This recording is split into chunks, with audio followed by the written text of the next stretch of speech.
여러분 혹시 기억나시나요? 2010년대 초반 영동이나 강남역 거리를 걸으면 귀가 따가울 정도로 울려 퍼지던 어서 오세요 공주님 하는 인사소리 말입니다. 분홍색으로 도배된 에뛰드하우스, 자연주의를 외치던 이니스프리, 그리고 저렴한 가격으로 화장품 시장을 평정했던 미샤와 더 페이스샵까지 불과 10년 전만 해도 대한민국 거리는 이른바 로드숍들의 전쟁터였습니다. 친구를 기다리며 스킨푸드에 들어가서 매니큐어를 바르고 미샤 세일 기간이면 줄을 서서 비비크림을 사던 그 시절. 우리에게 화장품 쇼핑은 브랜드 간판을 따라 거리를 순례하는 일종의 여정이었습니다. 그런데 지금 2024년의 거리를 한번 상상해 보세요. 그 많던 로드숍들은 다 어디로 갔을까요? 마치 타노스가 핑거스냅이라도 한 것처럼 거짓말처럼 사라졌습니다. 그리고 그 빈자리를 거대한 초록색 간판 하나가 독차지해버렸죠.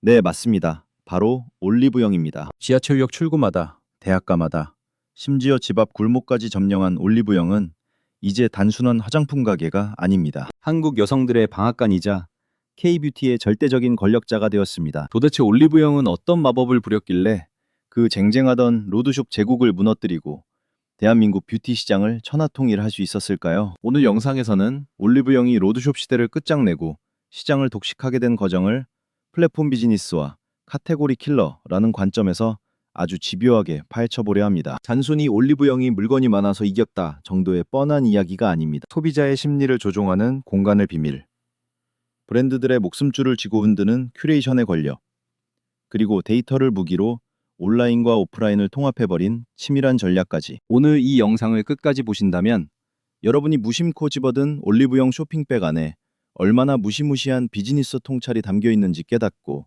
소름이 돋으실 겁니다. 자, 그럼 그 치열했던 뷰티 전쟁의 현장으로 함께 들어가 보시죠. 이야기를 시작하기 위해 2002년으로 시계를 돌려보겠습니다. 당시 대한민국 화장품 시장에는 미샤 쇼크라는 거대한 사건이 터집니다. 3,300원짜리 마스카라를 들고 나온 미샤는 기존 화장품 가격에 거품을 걷어내며 폭발적인 인기를 끌었죠. 이 성공을 보고 더 페이스샵, 스킨푸드, 이니스프리 같은 브랜드들이 우후죽순 생겨났고 바야흐로 원브랜드숍 전성시대가 열렸습니다. 이때의 쇼핑 방식은 아주 명확했습니다.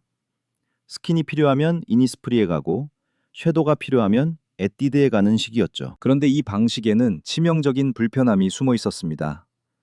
바로 발품과 강매였어요. 에피소드 하나를 들어볼까요?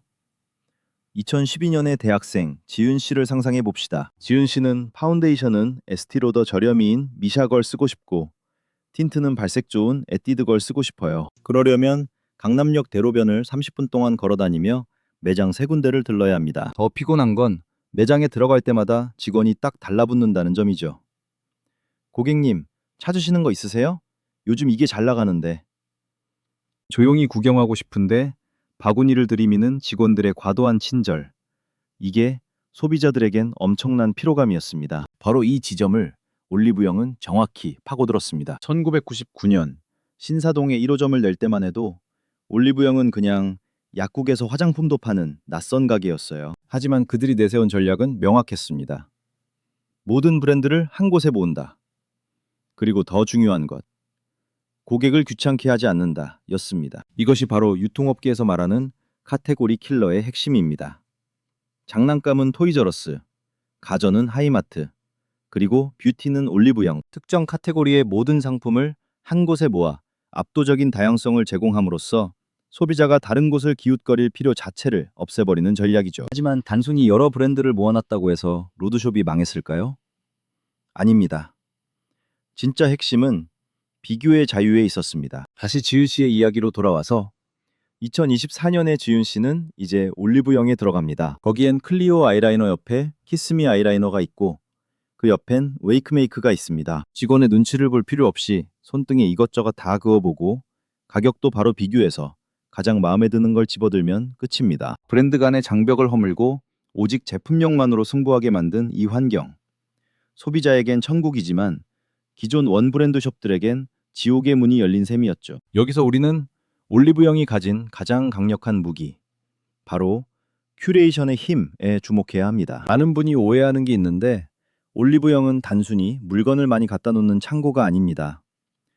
올리브영의 상품 기획자, 즉 MD들은 대한민국에서 가장 까다로운 필터 역할을 합니다. 올리브영에 입점했다라는 사실 자체가 소비자들에게는 품질은 검증됐다라는 인증마크로 통하거든요. 이게 어떤 파급력을 가질까요? 과거에는 중소화장품 회사가 성공하려면 막대한 돈을 들여 매장을 내고 TV 광고를 해야 했습니다. 하지만 이제는 올영 입점 하나면 게임이 끝납니다. 예를 들어 볼까요? 마녀공장이나 독도 토너로 유명한 라운드랩, 이런 브랜드들이 처음부터 유명했을까요? 아닙니다. 제품력은 좋은데 돈이 없던 이 중소 브랜드들을 올리브영이 발굴해서 매대에 가장 잘 보이는 곳에 깔아줬습니다. 소비자들은 이거 처음 보는데? 성분이 좋네? 올리브영 유등이래 하고 구매합니다. 그렇게 입소문이 나면 그 브랜드는 대박이 나는 거죠. 이 과정에서 올리브영은 신생 브랜드 인큐베이터라는 강력한 지위를 얻습니다. 로드숍 브랜드들은 자사 제품만 팔아야 하니 트렌드가 바뀌면 대처가 느려요.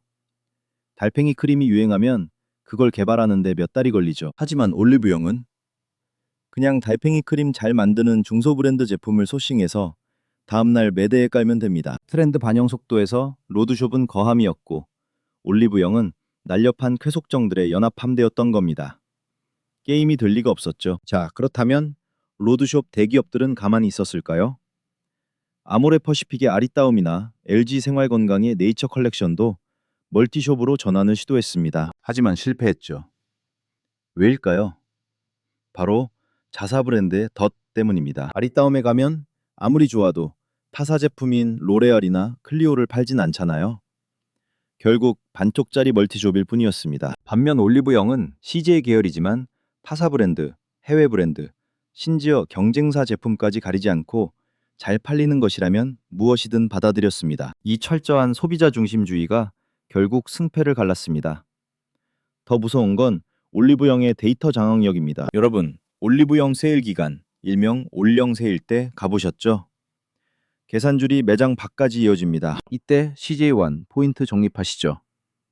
올리브영은 이 데이터를 통해 대한민국 2030 여성들이 지금 무엇에 관심이 있는지, 어떤 주기로 샴푸를 바꾸는지, 립스틱은 무슨 색을 선호하는지 신보다 더 정확하게 알고 있습니다. 이 데이터는 다시 PB 상품 개발로 이어집니다.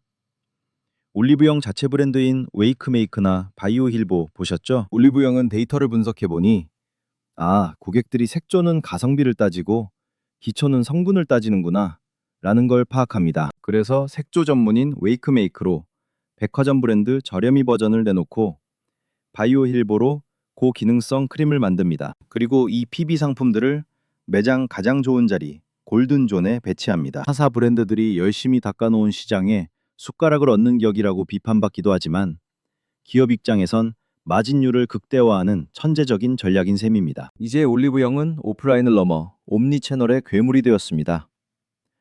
오늘 드림 서비스를 아시나요? 앱으로 주문하면 3시간 안에 집 앞으로 화장품이 배달됩니다. 이건 쿠팡도 쉽게 못하는 겁니다. 왜냐? 쿠팡은 물류센터에서 오지만 올리브영은 전국 1,300개 매장이 곧 물류센터거든요. 여러분 집 근처 올리브영 매장에서 라이더가 픽업해서 가져다 주니까 오프라인 매장이 많다는 게 과거엔 임대료 부담이라는 약점이었는데 올리브영은 이걸 물류 거점이라는 강점으로 뒤바꿔버린 겁니다. 로드숍들이 매장을 줄일 때 올리브영이 공격적으로 매장을 늘린 이유가 여기에 있었습니다. 하지만 빛이 있으면 그림자도 있는 법이죠. 올리브영의 독주 체제, 과연 좋기만 할까요? 최근 공정위 조사를 받기도 했지만 업계에서는 올리브영 천하에 대한 우려의 목소리도 높습니다. 브랜드들은 올리브영이 입점하지 못하면 생존 자체가 불가능해졌고 입점하더라도 높은 수수료와 프로모션 압박을 견뎌야 합니다. 마치 배달앱이 요식업계를 장악했듯이 뷰티 시장의 주도권이 제조사에서 플랫폼으로 완전히 넘어간 것이죠. 소비자 입장에서도 선택권이 넓어진 것 같지만 사실은 올리브영 MD가 골라준 세상 안에서의 선택일 뿐이라는 비판도 있습니다. 자, 이제 결론을 내려볼까요? 올리브영이 로드숍을 없애버린 방법. 그것은 단순히 덩치 싸움이 아니었습니다. 그들은 화장품을 사는 경험 자체를 재정의했습니다. 브랜드 중심의 쇼핑을 카테고리 중심의 쇼핑으로, 강매와 권유의 공간을 체험과 놀이의 공간으로 바꿨습니다. 그리고 그 뒤에는 철저한 데이터 분석과 상생을 가장한 냉철한 큐레이션 전략이 숨어 있었습니다. 이 거대한 뷰티 공룡의 이야기가 우리에게 주는 교훈은 무엇일까요? 만약 여러분이 비즈니스를 준비하고 있다면 이것 하나만은 꼭 기억하십시오. 고객은 제품을 사는 게 아니라 문제를 해결하는 가장 편리한 방법을 산다. 로드숍은 우리 제품이 최고야 라고 외쳤지만 올리브영은 네가 예뻐지는 모든 방법이 여기 있어 라고 속삭였습니다. 공급자 마인드와 플랫폼 마인드의 차이, 그 한 끗 차이가 20년 뒤 거리의 풍경을 완전히 바꿔놓은 것입니다. 다음번에 올리브영 매장을 지나치게 된다면 한번 들어가서 유심히 관찰해 보세요.